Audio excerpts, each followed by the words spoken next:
and welcome to Convos from the Couch by LifeStance Health. I'm Nikki Leanza, and on this episode, we'll be talking with Rachel Polokoff, who will help us understand anxiety disorders. So welcome, Rachel. Thank you for being on. Thank you so much for having me. Yep. Now, we know as clinicians how prevalent anxiety disorders can be. I recently saw a statistic from the National Institute of Mental Health that anxiety disorders among adults in the year 2021 was 19%. So that's a big chunk of adults struggling with anxiety disorders. So it's really great to have you on to help us understand these disorders a lot more. So I appreciate it.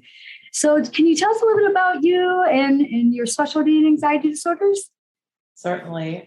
So I'm Dr. Rachel Polikoff. I trained at the University of Hawaii, Manoa. And while I was there, I was trained in exposure and response prevention therapy by one of the doctors that had worked with Judith Beck. So I feel like I got pretty good training there. After that, I went to Kaiser Permanente, South San Francisco, to do an addiction medicine fellowship. And while I was working with folks with substance abuse disorders, I saw a very high comorbidity of anxiety disorders. I want to say like 35% comorbidity, something like that, between anxiety and substance abuse disorder. So it's very common. And now I'm with LifeStance Health. I've been with the company for almost 3 years. We were acquired after a certain point, but it's the same team for us, which is great. And we see teens and adults. I would say that my specialty is adults, but I do see a lot of teens. And when you were talking about the rates in adults, the rates in teens is actually a little bit higher. And a lot of that is because of the stress of the pandemic, which has put a lot of toll on our young people today. So I'm also very interested in helping young people through anxiety disorders. Right. That's such an excellent point. Of just the toll it's been taking on our adolescents, on our youth in general is so key. So thank you for mentioning that as well. And as we continue with our episode today, I'm sure we'll talk about more tips on how to help individuals navigate anxiety for sure. So to start us off, can you tell us a little bit about what is an anxiety disorder? Sure. I mean, a lot of people wonder, am I suffering from an anxiety disorder, or am I just stressed or burnt out? Like, how can I tell the difference, So I would say one thing that we should talk about is the different types of anxiety disorders, because you could be suffering from one, you could be suffering from six, there's a lot of comorbidity. So we have generalized anxiety disorder, which is when you feel that excessive, unrealistic worry and tension with little or no reason. And what makes it different than a stress-related incident is that the duration, right? Okay. So we have the significant impairment, and then it goes on for more than 6 months. There's a really great inventory, the BAI, which measures this, and it's a nice tool you can give in session with clients. And generally what gets endorsed is I have difficulty controlling the worry almost every day for at least 2 weeks. And then that needs to continue on for more than 6 months to get it out of the adjustment disorder zone. Yeah, so basically we're looking at duration as a real criteria. We're also looking at the degree of impairment. You probably know those people who are like very low level stress all the time, and they may or may not have anxiety disorders, but generally they wouldn't meet the criteria if they're not causing impairment in their life, right? So this has to cause significant impairment in work, school, and home. So that's generalized anxiety disorder. Building off that, we have panic disorder. Most people don't just start off with panic disorder. A lot of them have generalized anxiety disorder first. And it sort of builds into that with a traumatic event. So that is like a physical symptom, like you feel that intense fear that brings on a panic attack, you have sweats, you have chest pain and that pounding heartbeat. Moving on, we also have social anxiety disorder. This is something I see teens struggle with a lot, especially with the pandemic. We have specific phobias. I treat those a lot. Couple of ones I treat that I've actually been surprised how common it is like emetophobia. So like there's a fear of vomiting or being sick. There's a lot of fears of flying and driving, especially here in Los Angeles. I treat a lot of transportation phobias. Some of which are very well founded considering the accident level, and some of them are irrational. With specific phobias, again, there's a difference between someone that just has a fear of something and something that you're coming to a therapist for. So it has to cause that clinically significant impairment. I had one client who had difficulty driving over bridges, and that made his commute to work in San Francisco really difficult. But for someone who has a fear of flying and really doesn't like to fly and doesn't care, doesn't really want to get treated, that's not going to qualify. You know what I mean? So again, like we're talking about significant impairment at work, school, and home. Agoraphobia. So this is on the rise actually because of the pandemic. Mm-hmm. I'm not sure the exact statistics. You might have them. But it's about, I think there was like a 10% jump, which was higher than they expected. Higher than the Psychiatry Association, the American Psychiatric Association expected. Because I think with us, a lot of people, myself included, as I'm going to call myself out on this, working from home, there's going to be more anxiety leaving the home, that fear of contamination. Speaking of that, we've seen a lot of rise in OCD as well, obsessive compulsive disorder too. So that involves fears, a fear of something and then a ritual to prevent that fear. So like if I'm afraid of getting sick, then I wash my hands 10 or 20 times a day. These rituals are pretty common too, but they can be very difficult for people to tolerate. And there's a lot of work that goes into hiding the rituals and stuff like that.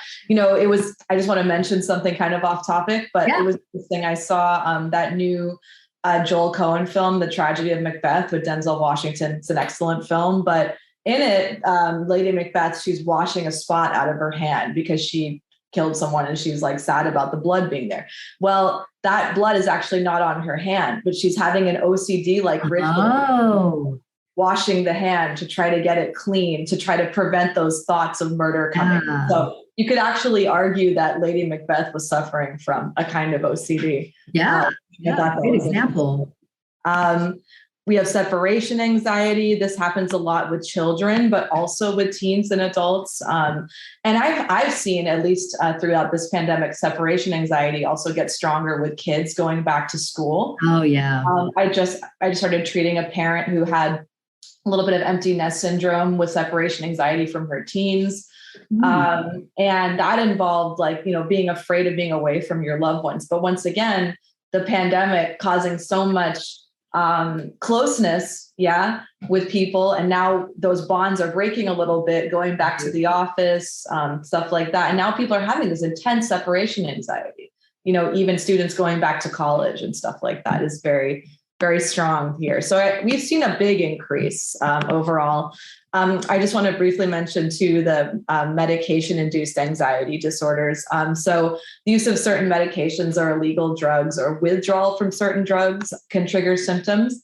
A lot of people don't know that actually, stopping cannabis use can trigger that kind of substance abuse anxiety disorder. It's important because clients need to be educated that when they stop abusing cannabis, which a lot of people have done throughout the pandemic as well, when they start cutting down or stopping, that can actually lead to withdrawal symptoms that include like fear, lack of sleep, and stuff like that. We haven't talked too much about sleep, but in a lot of these anxiety disorders, one of the criteria is lack of sleep, excessive worry, and racing thoughts.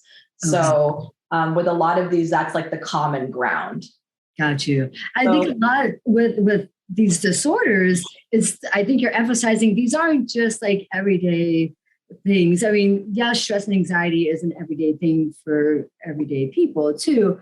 Yeah. But these go beyond just the everyday. These are very intense. These very much disrupt a person's life. Yes. Jumping back to post-traumatic stress disorder, which I was just about to mention, that's kind of one that we really do need to there's 12 of them that are pretty solid throughout the population, and PTSD is a very difficult one. So this is when you've witnessed a traumatic event or had a traumatic event happen to you, and then the intrusive thoughts come back, and it can be very devastating, and it's something that does not go away without treatment.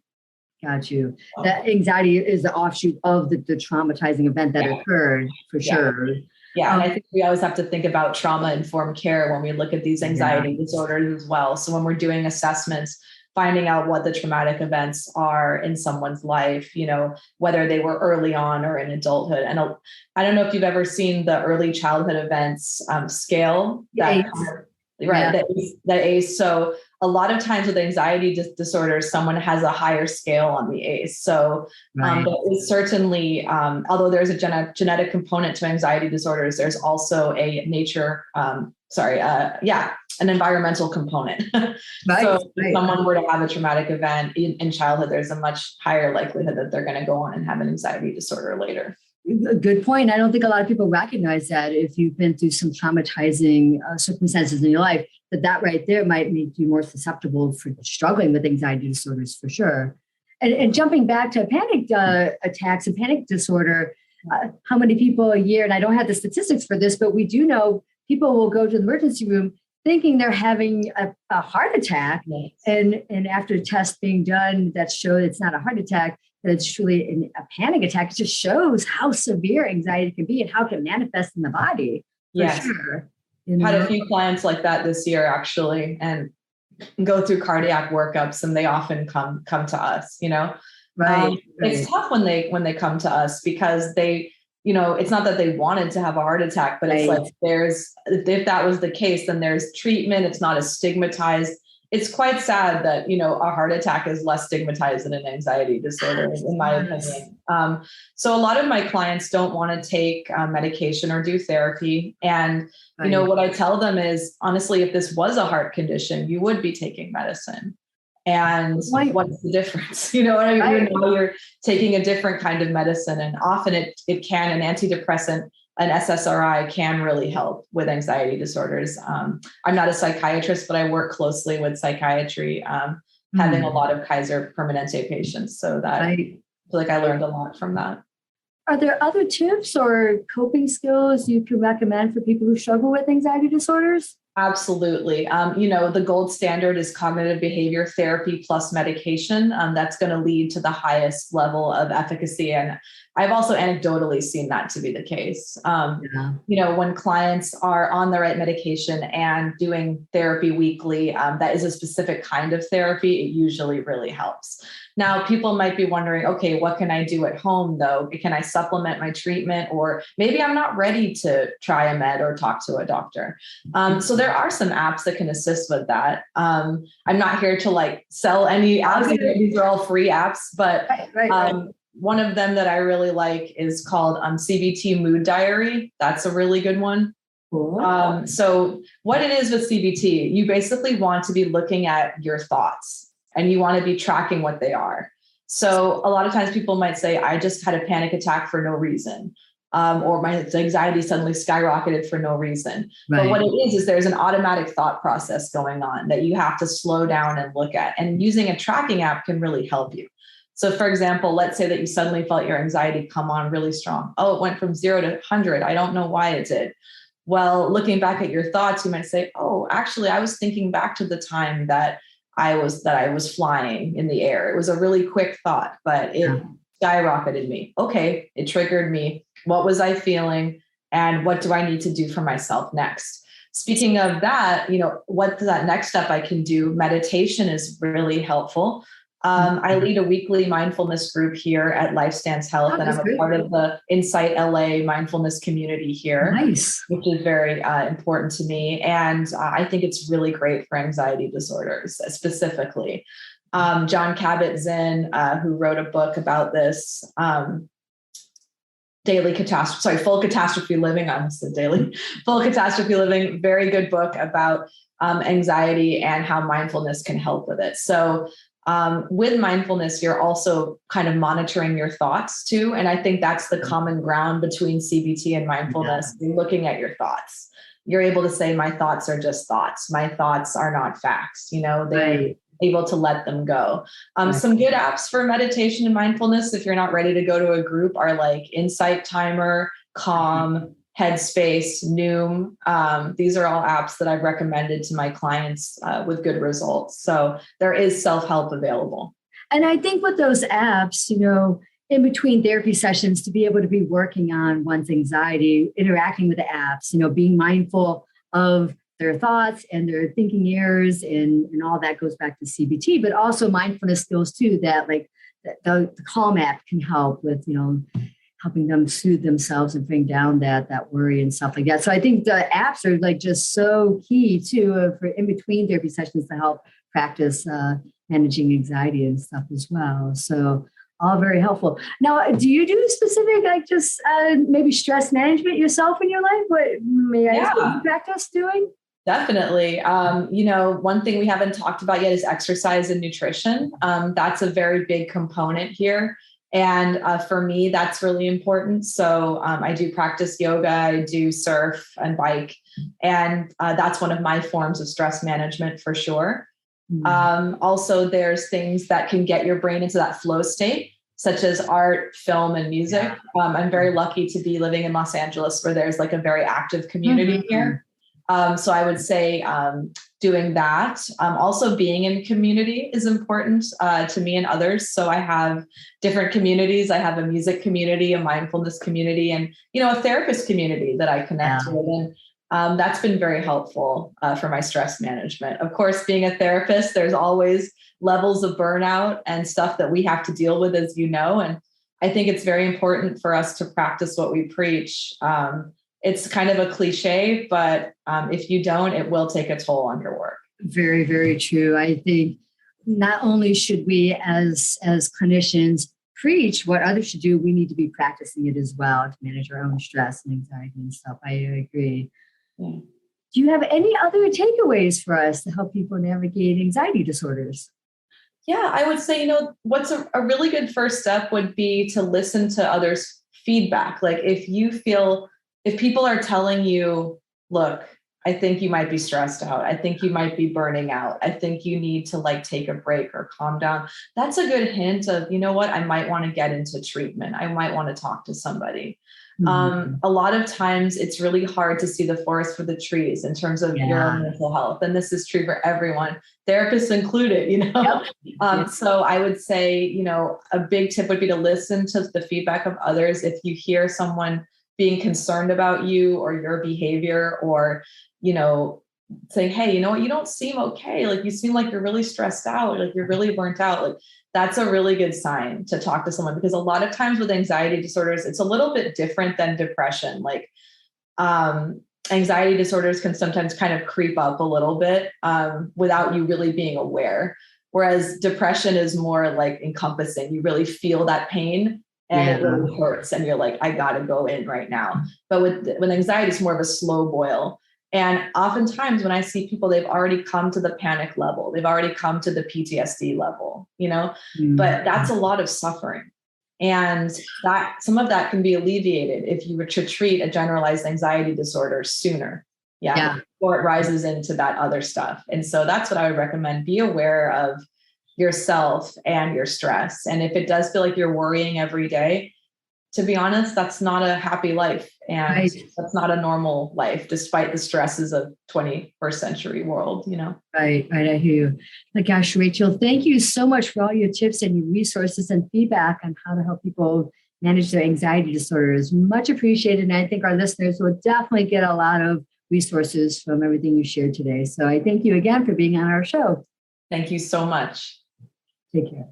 Take care.